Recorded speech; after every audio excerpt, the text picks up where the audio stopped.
Hi, this is Jason from Horrific Nightmares. Welcome back to a Positive Spin special. Now, Joe and I have been doing this for quite a while now, and to be honest, I love this segment. I really do. Because I think it balances the scales to a lot of the haters out there. People who rant and rave and really don't know what they're talking about. And one of the things Joe and I said right away when we created this is let's be honest. If you can't find one thing, one positive thing in a movie, then you have some big problems. Even if it's due to some lighting or a robot design or a spaceship design or the way the blood runs or, whatever. Everything is just so negative these days. So, even though Joe and I may not like some of the films that we do, we try to focus on the positives. So, in this special, we are going to take the lowest rated movies that we have done positive spins for just to have fun with them and recalculate. So, this is going to be our top 10 lowest rated movies on IMDb that we've done positive spins for. Okay, guys, coming in at number 10 is I Spit on Your Grave, Deja Vu. Now, it's not a surprise, but I'm not very fond of this movie. However, there are some things that I did like about it. One of the things, unfortunately, was not the runtime, because this comes in an hour and 2 hours and 18 minutes, or 2 hours and 16 minutes, something like that, and it's just way too long for its content. However, I did like that they got Camille Keaton back. I did like her death in it. I thought that that was a interesting way to do things, and her daughter wasn't bad to look at. So, yeah, that's number 10. I'm not going to say much about these because if you want to, you can go back and look at the positive spins. But this was actually rated at a 2.4 on IMDb, and that's where we're starting. So, yeah, I Spit on Your Grave, Deja Vu. All right. Coming in at number 9 was a big surprise for me, and that was The Son of the Mask. Now, The Son of the Mask blew me away, and that actually has a score of 2.3 on IMDb. And I think because of Jim Carrey and the success of The Mask, I think a lot of people sell this movie short. I love the homages it plays into cartoons and creators and, all that kind of stuff. And I think Jamie Kennedy did a very good job, trying to step into the shoes of Jim Carrey. Not exactly in the same character, but I mean, those are big shoes to step into. And I think he did a good job. And that is Son of the Mask at number 9 with a 2.3. Whew. Okay, this is one I understand in a way. But coming in at number 8 is the Star Wars Holiday Special. Now, this had a 2.2. Yeah. Look, when I saw this when I was a little kid, was I disappointed? Yes, because I wanted more of what Star Wars had to offer. I was completely obsessed with Star Wars. I love it to this day. It's still one of my favorite movies of all time. And, to see this kind of thing on television when you wanted to see stormtroopers being shot and Darth Vader having a lightsaber battle with someone, you got this.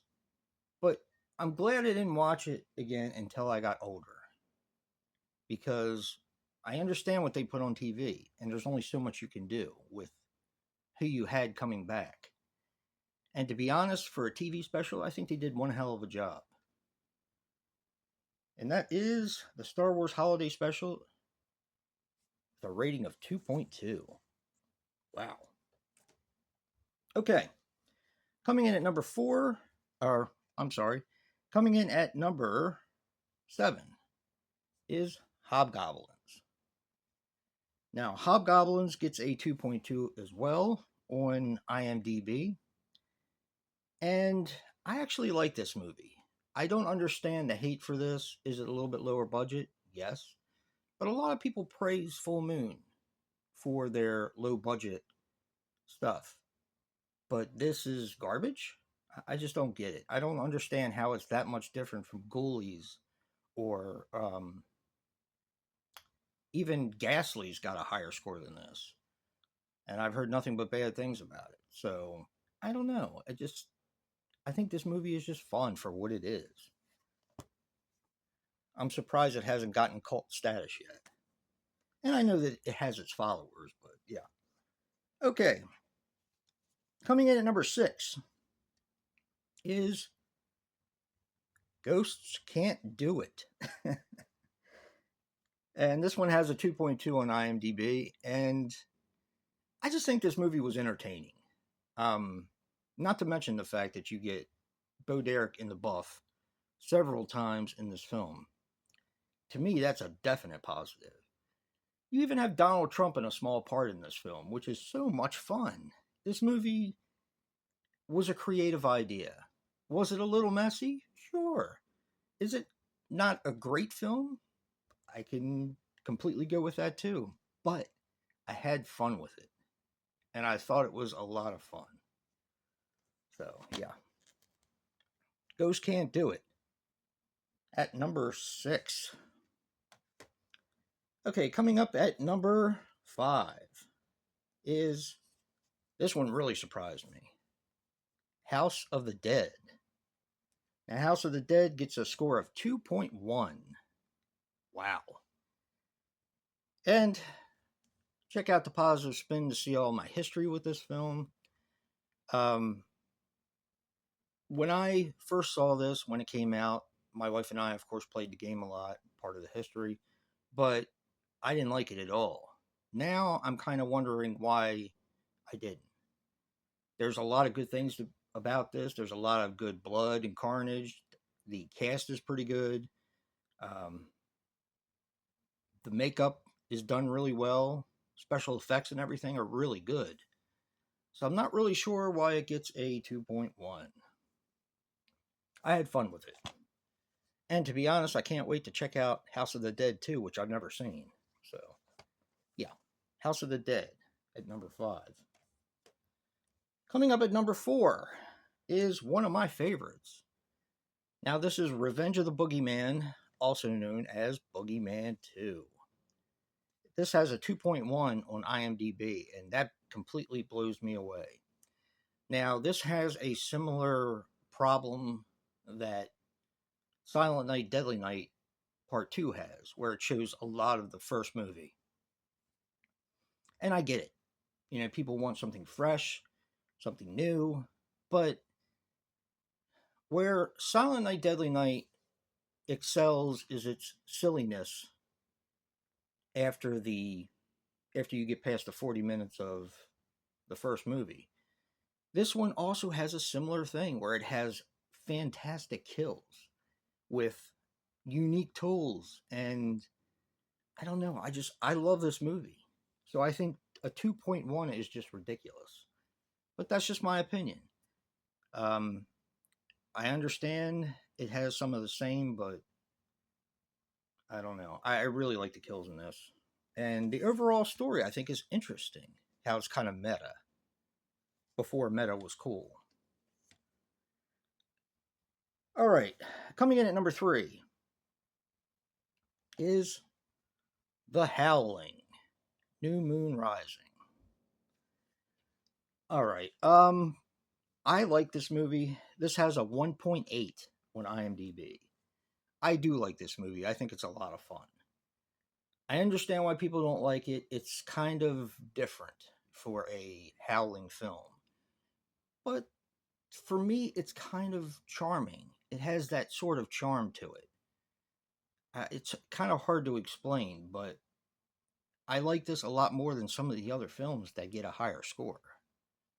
I like the whole country feel to it, and I don't like country music. I like the little town feel. and I like the whole werewolf aspect of this film and how it comes into play. And that is The Howling, New Moon Rising. Number 2 brings us Manos, The Hands of Fate, a famous, terrible movie. Now, this one gets a score of a 1.6, and it was a first time watch for me, and I had a blast with it. Is it a good movie? No. But is it entertaining? I think so.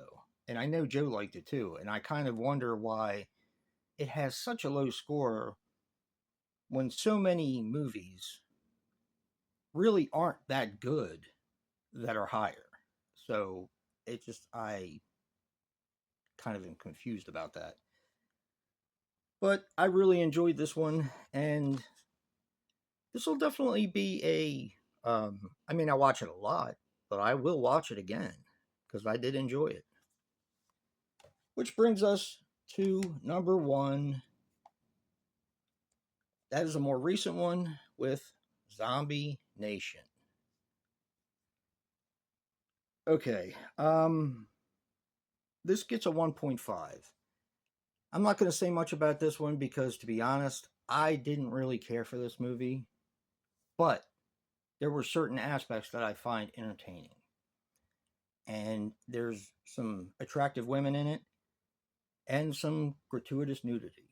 So if you go by a point per boob, this already outscores the 1.5 it's given. That's just as simple as it gets. Definitely not one of the better films in this top 10, but like I said, I'll probably never watch it again, but it was entertaining for the time that I watched it. So, yeah.